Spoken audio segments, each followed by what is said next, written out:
Officially available to developer beta testers today is a new software update for your Mac, which happens to be macOS 26 Beta 6. And in this video, I'm going to be telling you all the new features and changes that you need to know about this new update.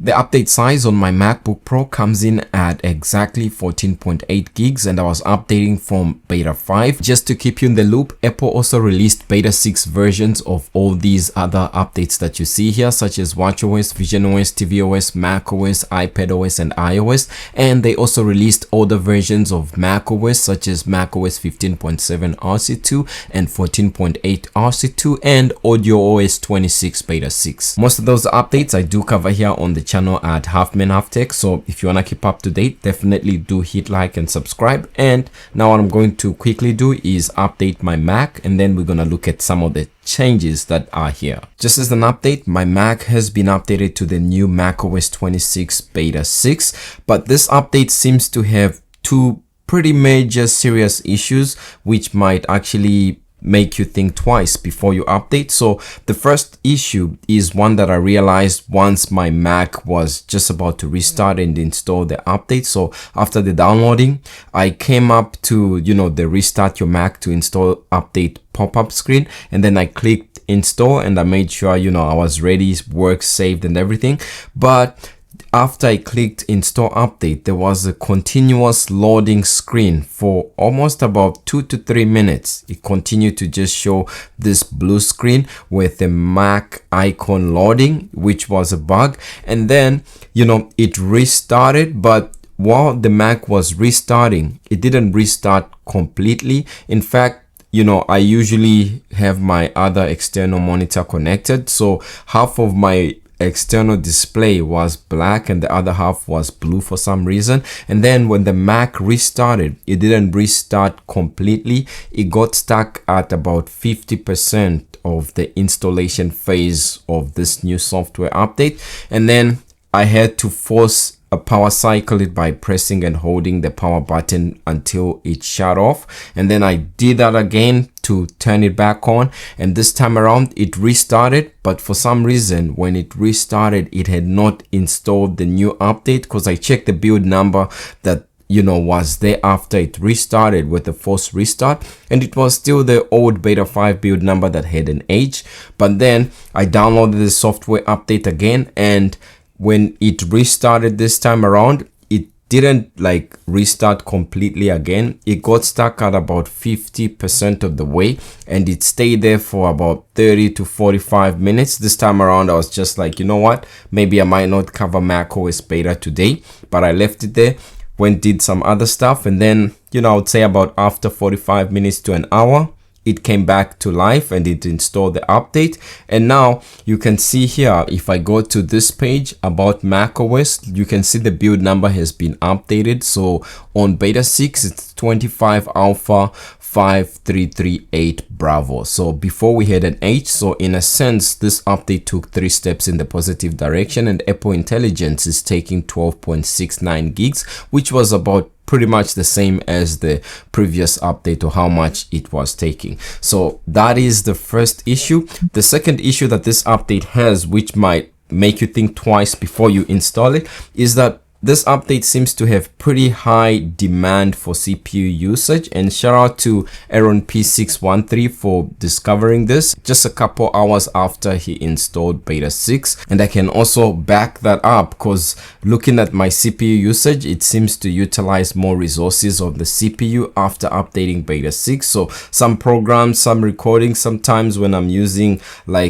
Ecamm Live software or my Elgato camera and Stream Deck, I can tell that the frames and the way it's processing in the background is not as stable. So those are just two of the main things two of the main big issues that I've encountered with this update so far. So the first one is more serious, because you never know, if you don't back up your data, you might have your device stuck in a boot loop where you might possibly have to restore reset it and then restore it if you have a backup, or if you don't have a backup, you might just lose your data completely, or worst case scenario, you can't actually get it to show up the restart screen, which will be an issue, and then you might have to take it in or something like that. So just to put it out there. But now that I'm updated, these are the new features and changes that you need to know. Once your Mac completely restart, you're going to see a new welcome screen, and there's a new onboarding screen to introduce users to this new version of macOS that has the liquid glass theme and features.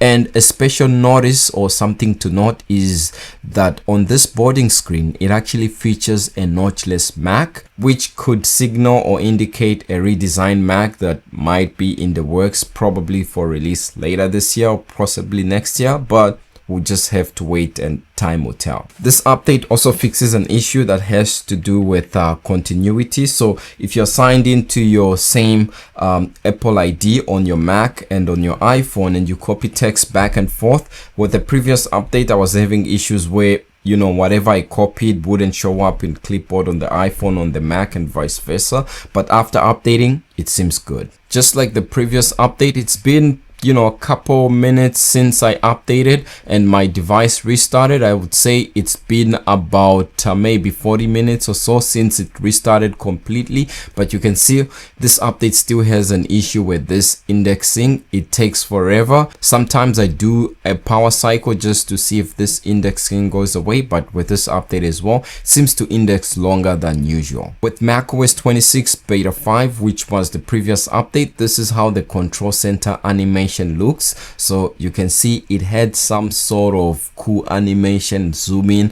animation as it came in, but then after updating to beta 6, you can see that animation has sort of been toned down. So if I click on this section, you can see how it comes in. It's almost as if, you know, it's no longer animated in a way, or it's been toned down pretty significantly. If you are turning on different toggles within the system settings, you can see there's a sort of a change in animation, and when you drag it like this, the animation is more fluid. It's different as well. So if I turn this on, you can see it sort of blinks a couple times and then it turns on or off depending on the action that I'm enabling or disabling. Different users that have Intel MacBooks that support macOS 26, such as the MacBook Pro, I think 2019, and also the 2020 iMac, have mentioned that this update seems to be more fluid and it seems to function much better compared to the previous beta 5 for those Intel based devices. So I don't know if maybe for some reason, because I'm using an M1 Pro MacBook Pro, so I don't know if maybe Apple fixed it for Intel, but then they made it worse for Apple Silicon. I don't know. The version of Safari that's here has a new build. As you can see there, it's still version 26, but now the build is .22.11.5, and unfortunately, just like the previous update, there is no Safari compact tab bar, which is unfortunate. But you know, do send your feedback in the feedback assistant app. You can see it's been indexing for a long time, but yes, do send your feedback. When it comes to performance, this update hasn't been great for me so far, and the previous beta 5 wasn't the greatest as well. So it almost feels like beta 2 or beta 3 were much better than beta 5 and 6. And then if you wanted to look at my battery usage, you can see, for example, on Sunday I got about 6 hours and I used about I was doing mainly like spreadsheets and stuff, but you can see I used about maybe 30%, or actually not 30% because 25% is there, but you can see around the 20s. And then you can see on Saturday I used it for about maybe 2 hours and I used this much of battery life. And you can see Friday was pretty big. I used it for a couple of hours there, maybe 7.5 hours, and I used 50%. So battery life doesn't seem to be too bad from my experience so far. And this is me saying this with a battery health that's on 86%.